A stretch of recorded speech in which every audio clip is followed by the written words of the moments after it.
Good morning friend. तो जैसा कि रहा एक लंबे अरसे बाद हम आप लोग के लिए लाइव क्लासेस पर अपने आप को स्विच कर रहे हैं। पुराने सभी बच्चों को जैसा कि नोटिफिकेशन दिया गया होगा कि 20 से हमारी रेगुलर क्लासेस चालू हो जाएंगी, तो आज मैं अपने कमिटमेंट के साथ आ चुका हूँ। तो सीबीएसई के बच्चे जो जहाँ पर परेशान रहते हैं, क्योंकि पिछले दिनों तक पिछले साल तक हमारे साथ आप लोगों का ऑफलाइन आपके सीनियर बच्चे पढ़ चुके हैं, बहुत सारे आपने इंटरेक्शन किया है। तो इस बार फर्स्ट टाइम फुल कोर्स मैं ऑनलाइन में आपको प्रोवाइड कर रहा हूँ, जहाँ पर मैं आपके साथ फिजिक्स, केमिस्ट्री और मैथमेटिक्स के पूरी क्लासेस आपको ऑनलाइन इसी प्लेटफॉर्म पर खुद के द्वारा कंप्लीट करके दूंगा। ठीक है ना? तो आप एक टाइम को मार्क कर ले, उस टाइम पर हम आपके साथ मिलेंगे। नो डाउट हंसी मजाक और ये चुटकुले हमारे पास से थोड़ा सा लिमिटेड होते, क्लास होता तो बहुत सारे है। तो विद्यार्थी जो हमें नहीं जानते हैं उन्हें बता दें कि मेरा नाम अजीत कुमार हुआ, और जो जानते हैं उन्हें बताने की जरूरत नहीं। ठीक है?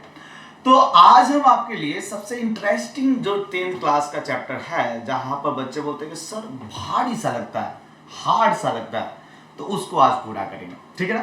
तो आज हम आपके साथ जो सबसे अच्छा, जहां पर अगर मुझे कोई कहता है कि सर नींद में कौन सा चैप्टर है जो 10th का पढ़ा जाए और ऐसा पढ़ा जाए कि वो सपने में बस जाए, तो उस चैप्टर को शुरू करें। क्योंकि चैप्टर 1 में कर सकता था, बट मुझे मालूम है कि आपकी स्कूल कोचिंग ऑलरेडी यूट्यूब के बहुत सारे चैनल्स और अलग अलग प्लेटफॉर्म पर आप चैप्टर 1 को करके बैठे हो, रिवीजन में लेंगे।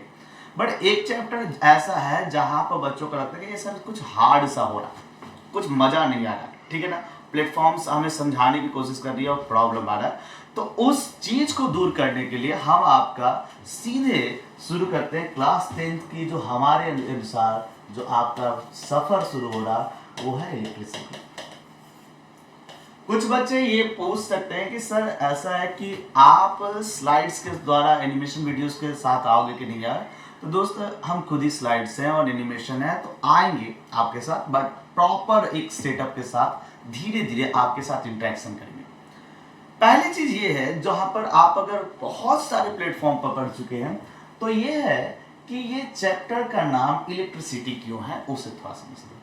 ठीक है? या फिर इस चैप्टर का नाम कहीं पर कोई बोलता है कि सर ये चैप्टर का नाम इलेक्ट्रिसिटी कहाँ है, इलेक्ट्रिक करंट है, इलेक्ट्रिक करंट।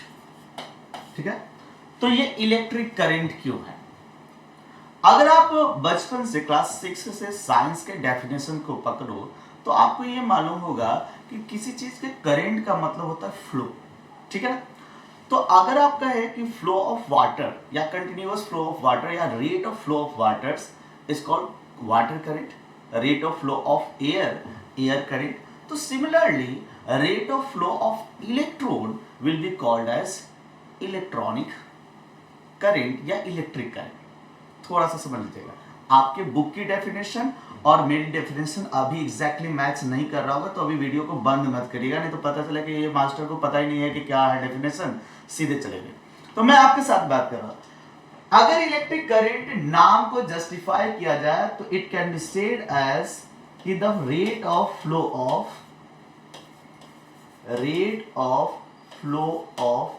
इलेक्ट्रॉन। ठीक है ना? The rate of flow of electron will be called या should be called as electric current. But the actual thing कि जो आपकी बुक मेंशन करती है, वो मेंशन कर रहा है कि the rate of flow of charge। ठीक है ना?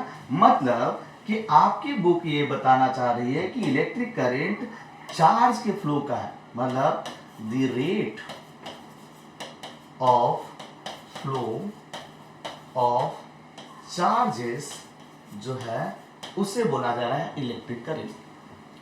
अगर ऐसा कुछ सही है, और एनसीईआरटी को मैं सही मान रहा हूं आपके साथ, क्योंकि आपने बहुत सारे चैनल्स को देख लिया, तो अगर ये सही है तो इसका नाम भैया चार्ज करंट क्यों नहीं दिया गया? ये चार्ज करंट क्यों नहीं बोला गया? क्या चार्ज करंट अच्छा नाम नहीं लग रहा था? वाटर करंट चल सकता है, एयर करंट चल सकता है, तो इस टॉपिक का नाम चार्ज करंट रखता तो सारा का सारा कहानी ही खत्म हो जाता। तो यहां इलेक्ट्रॉनिक करंट क्यों बोला गया या इलेक्ट्रिक करंट क्यों बोला गया? ठीक है? अगर आपके पास कोई भी जवाब है तो प्लीज कमेंट में मेंशन करें। और यूँ तो कमेंट्स के एक्सपर्ट हम हैं नहीं, तो हम ये नहीं बोल सकते कि आपके कमेंट्स का हम जवाब कितना दें, बट अगर आपके पास है तो आप कमेंट में मेंशन करें कि ये जो फ्लो हुआ, फ्लो ऑफ चार्ज जो है, इसे चार्ज करंट क्यों नहीं बोला गया, इसे इलेक्ट्रिक करंट क्यों बोला गया। ठीक है, अगर हम आपकी बात करें, आपके साथ इंटरेक्ट करें, तो हमें कुछ समझना पड़ेगा जो रूट लेवल पर, जो क्लास 9 की फिजिक्स में कुछ चीजें आपको क्लियर किया है हमारे आदरणीय, हमारे प्रिय नील बोर साहब ने। थोड़ा समझते हैं। अगर हम कहें कि चार्ज, तो हमारे पास चार्ज के रूप लिए दो ऑप्शन है, either we can have protons और वी कैन हैव इलेक्ट्रॉन्स। ठीक है ना, मतलब अगर हमें बोले कि चार्ज जाओ भैया, जाकर के मार्केट से चार्ज लेकर के आओ, तो हम चार्ज को कहीं से भी अगर अवेलेबल कराना चाहें तो हम दो ही तरीके से बोल सकते हैं, या तो हम प्रोटॉन को लेकर के आएंगे क्योंकि वो चार्ज पार्टिकल है, या तो हम इलेक्ट्रॉन को लेकर के आएंगे।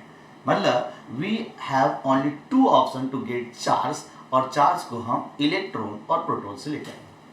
अगर आपको नील बोर्स की क्लास 9th के जो एक इंटरेस्टिंग चैप्टर था स्ट्रक्चर ऑफ एटम, अगर वो चैप्टर याद है तो आपको ये बात याद होगा कि इनकी पोजीशन या अरेंजमेंट नील बोर्स ने क्या बताया। मैं आपको रिकॉल करता हूं। नील बोर्स जो हमसे बोल कर गया था, आप भी थे वहां, सुन रहे थे, कहा था कि यहां पर जो एटम होता है वो उसके सेंटर में एक न्यूक्लियस होता है। ठीक है ना, अगर सेंटर पार्ट के बाहर में हम जाएं तो सेंटर पार्ट के बाहर में उन्होंने कहा कि डिफरेंट ऑर्बिट्स होते हैं जहां पर इलेक्ट्रॉन मौजूद होते हैं। ठीक है ना, different orbits where we can find electrons.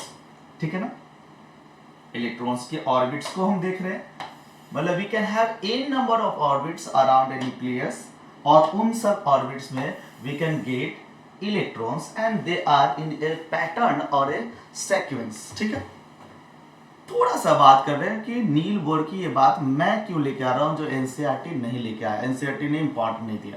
First of all कि एनसीईआरटी एक समरी बुक है, अच्छी बुक है जिसने सारे की पॉइंट्स पर रखा है, but you should have method और टेक्नोलॉजी और टेक्निक्स कि आप उनकी सारे बातों को बहुत अच्छे से समझें, जो हमारे टीचर की ड्यूटी होती है।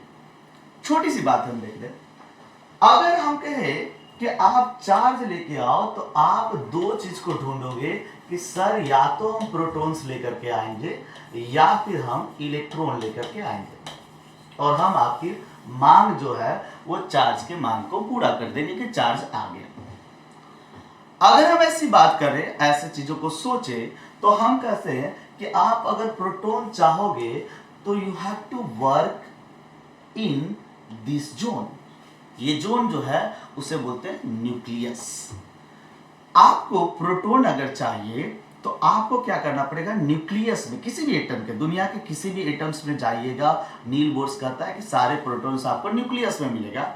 मतलब कि आपको जाना होगा किसी एटम के सेंटर में, न्यूक्लियस में, और वहां से प्रोटॉन को निकाल के लेकर आना पड़ेगा। अब एक सवाल छोटा सा जो आपके लिए, इज इट पॉसिबल, सॉरी, एक सवाल ये, इज इट इजी, कि ये क्या आसान होगा कि आप प्रोटॉन को किसी भी एटम के न्यूक्लियस से लेके आएंगे? आंसर विल बी नो, क्योंकि न्यूक्लियस के अंदर कोई भी एक्टिविटी करेंगे that will be considered as nuclear reaction, and that is not practically possible in normal condition. आप ये बोल सकते हो कि नॉर्मल कंडीशन में हम न्यूक्लियस के साथ छेड़छाड़ नहीं कर सकते, क्योंकि वो काफी स्टेबल चीज होता है, स्टेबल कॉन्फ़िगरेशन है, उसको आइंस्टीन वगैरह भी बोल चुका है, बहुत ही स्टेबल है वहां पर। ठीक है, उसके साथ छेड़छाड़ नहीं कर सकते, और अगर छेड़छाड़ नहीं कर सकते तो दैट मींस कि we don't have any option to get any protons.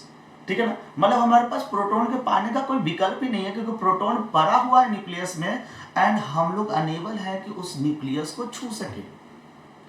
That means कि अगर हमने आपको चार्ज का ऑर्डर दिया था कि दोस्त जाओ, जाकर के चार्ज लेकर के आओ, तो आप चार्ज लाने के लिए बड़ा खुश होकर गए थे कि हम प्रोटॉन को लेके आएंगे, and proton is not ready to come along.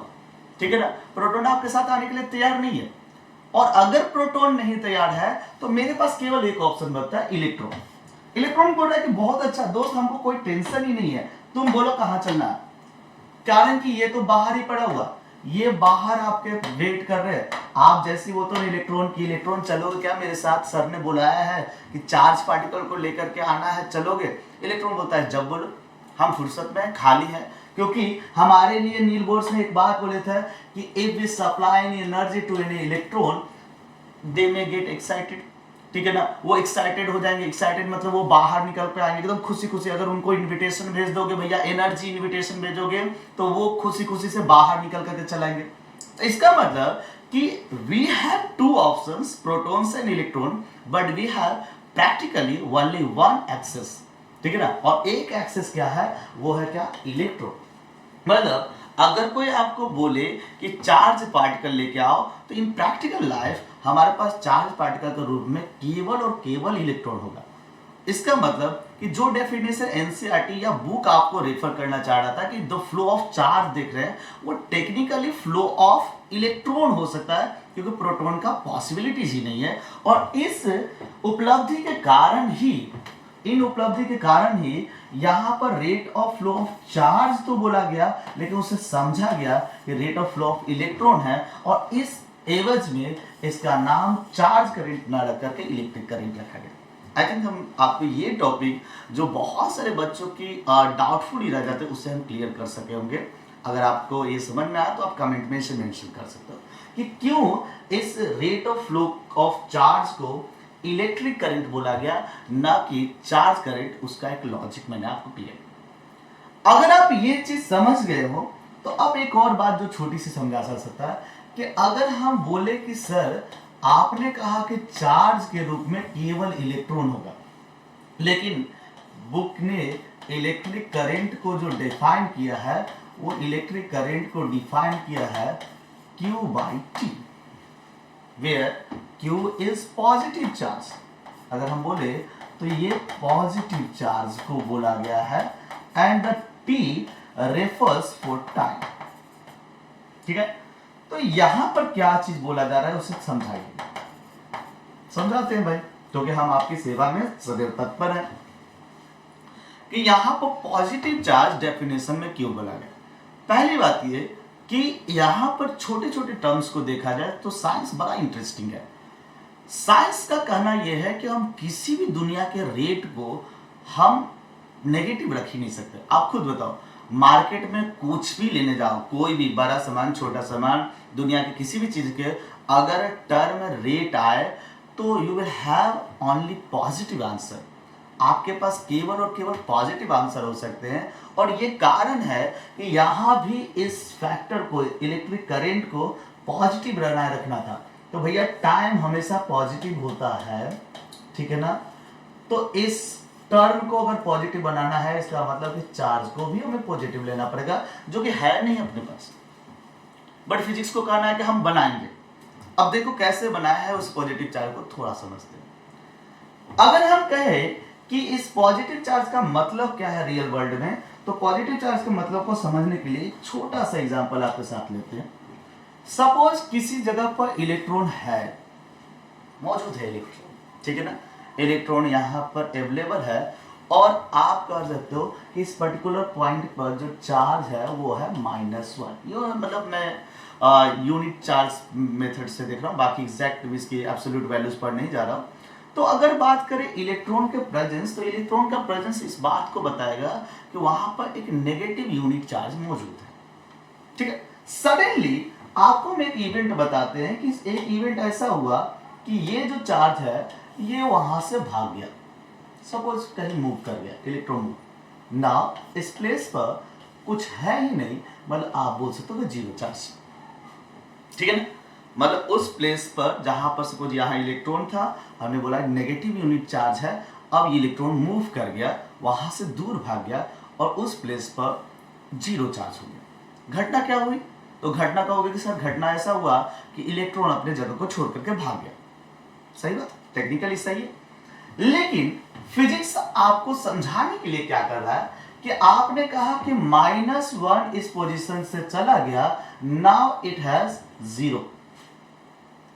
लेकिन इसने मैथ्स बताने के लिए किया है क्या कि तुम बोल रहे हो कि -1 गया, अगर हम ये बोले कि उस पॉइंट पर -1 गया ही नहीं, वहाँ पर +1 आया है, तब भी तो आप बोल सकते हो कि फाइनल रिजल्ट क्या रहेगा, -1 +1, ये फाइनली करेगा 0। दैट मीन्स कि फिजिक्स केवल अपनी एक बात को करेक्ट करने के लिए कह रहा है कि आपने बोला कि प्रैक्टिकली वहां से इलेक्ट्रॉन गया, हम कह रहे हैं कि एक virtually equal to electronic charge Q positive charge वहां आया है। ठीक है ना, मतलब कि इस टर्म को समझाने के लिए और चार्ज क्वांटिटी को पॉजिटिव रखने के लिए एग्जैक्टली इलेक्ट्रॉन के फ्लो के अपोजिट को एक ऑब्जर्वेशन में, या फिर बोल सकते हैं कि वो एक हाइपोथेटिकल कॉन्सेप्ट में रखा गया। मतलब अभी आपको चीजें टफ न लगे, हमें टफ न लगे, बताते समय बार बार नेगेटिव टर्म न बोलना पड़े, तो इसलिए एक पॉजिटिव चार्ज की कल्पना की गई है, जिसे बोला गया है कि will always move opposite to the direction of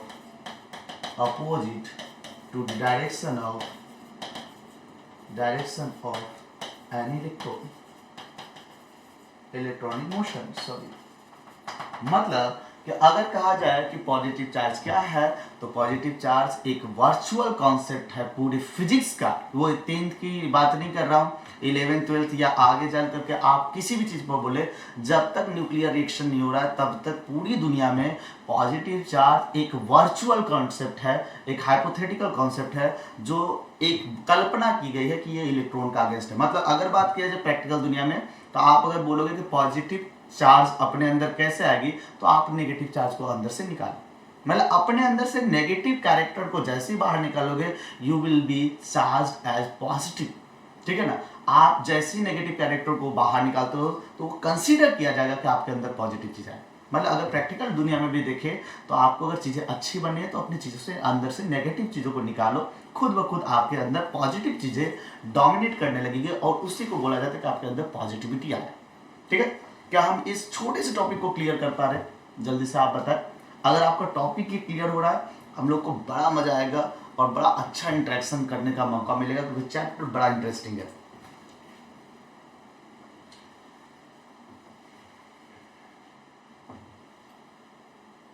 अगर चैप्टर्स के इस टॉपिक को हम बहुत हद तक क्लियर कर चुके, तो अब हम जो लगेंगे, वो जो देखेंगे, उससे सवाल समझते हैं। तो अब आ जाते हैं आपकी बुक की डेफिनेशन के कि what do you mean by an electric current. तो इलेक्ट्रिक करंट के बारे में छोटा सा पॉइंट लिखते हैं। तो electric current, the rate of flow of charge. ठीक है ना, मतलब इलेक्ट्रिक करंट जिसे हम आई से इंडिकेट करते हैं, वो चार्ज के फ्लो का रेट है, चार्ज बाय टाइम। ठीक है ना, और अगर आप जानते हो यूनिट, तो चार्ज का जो यूनिट होता है वो होता है कूलम, और टाइम का जो यूनिट होता है वो होता है सेकेंड। ठीक है ना, तो अगर आप बोलोगे कि ये जो इलेक्ट्रिक करंट है इसका यूनिट क्या है, तो इसकी यूनिट जो एसआई यूनिट है, एसआई यूनिट जिसमें हम इसे मेजर करने वाले हैं, वो है कूलम पर सेकेंड, जिसे एक बहुत ही अच्छी साइंटिस्ट के नाम पर डाला गया और उन्हीं के नाम पर इसे बोला गया है एम्पियर। ठीक है, जिसे इंडिकेट किया जाता है ए से। अगर क्लास 9 के फिजिक्स की शुरुआती चरण आपको याद हो, तो एक और बात याद होगी कि इलेक्ट्रिक करंट को बेसिक क्वांटिटीज के अंदर में रखा गया है। मतलब आप अब कह सकते हो कि जो ये एम्पियर्स आया, उसे हम बेसिक क्वांटिटीज मान सकते हैं। ठीक है ना, आप इसे बेसिक क्वांटिटी के रूप में यूज कर सकते हैं, एक फंडामेंटल क्वांटिटी के रूप में यूज कर सकते हैं, जो आपके सामने दिख रहा है। ठीक है, अगर हम कहें कि सर ऐसा है कि आपने बताया कि rate of flow of charge, ठीक है, जो Q बाई टी हुआ, इससे बोले इलेक्ट्रिक करंट, तो इसका प्रैक्टिकल लाइफ में कि ये इलेक्ट्रिक करंट पैदा कैसे होता है, क्योंकि हम लोग तो ये देखते हैं कि वायर को प्लग से लगाते हैं और हमें इलेक्ट्रिसिटी मिल जाता है। तो भैया ऐसा है कि जिन वायर से आप प्लग इन करते हो, उससे इलेक्ट्रिसिटी नहीं मिलता। ठीक है ना। मतलब बड़ा टेक्निकल बात है कि जो आप सोचते हो कि स्विच में हमने प्लग कर दिया और उससे इलेक्ट्रिसिटी आ गई, तो that is not a source, ठीक है ना, दैट इज अ मीडियम, ठीक है। मतलब जिस वायर से आपको इलेक्ट्रिक करंट मिला वो है मीडियम। तो सवाल यहाँ ये आता है कि मीडियम क्या कोई भी बन सकता है, मतलब कि हम किसी के भी हेल्प से इलेक्ट्रिक करंट पा सकते हैं कि नहीं, शायद यस और शायद नो। थोड़ा सा समझते हैं। मतलब इलेक्ट्रिक करंट को फ्लो कराने के लिए हमें जरूरत रहता है फॉर फ्लो एक मीडियम की, ठीक है ना। और ये मीडियम जो है वह इलेक्ट्रिक करंट को कंडक्ट करा सकता है, ठीक है। और कंडक्ट कराने के लिए हमें जो मटेरियल चाहिए वो सपोर्टर चाहिए जो इलेक्ट्रिसिटी को कंडक्ट करने में मदद करे। मतलब यहां से हमें अगर समझना होगा कि मीडियम कितने प्रकार के होते हैं, तो मोस्टली मीडियम हमें यहां से क्लासिफाई होंगे कंडक्टर एंड इंसुलेटर या नॉन कंडक्टर। मतलब हम यहाँ से मैटर के बारे में देखेंगे कि कौन कौन से मैटर होंगे, तो कंडक्टर और नॉन कंडक्टर, ठीक है। अगर आपको ये समझना है कि सर कंडक्टर क्या नॉन कंडक्टर क्या, तो भाई एक छोटी सी बात समझो, material which allow electricity to pass through itself, ठीक है ना। मतलब एक ऐसा material which allow and electricity to pass through itself उसे बोलेंगे क्या, कंडक्टर। मतलब कि कंडक्टर एक ऐसा मटेरियल होगा जो इलेक्ट्रिसिटी को अपने अंदर से आर पार पास होने दे, ठीक है ना। दूसरी बात जो मटेरियल के बारे में बोल रहा था, वो कह रहा है कि वैसे मटेरियल जो इलेक्ट्रिसिटी को कंडक्ट करने में मदद नहीं करे, मतलब कि अलाउ नहीं करता है कि नहीं भाई नहीं जाने देगा, ये ब्लॉक है, ये रास्ता नहीं होगा, इस तरह से नहीं जाना, ठीक है ना। मतलब आप ये कह सकते हैं कि विच डू नॉट अलाउ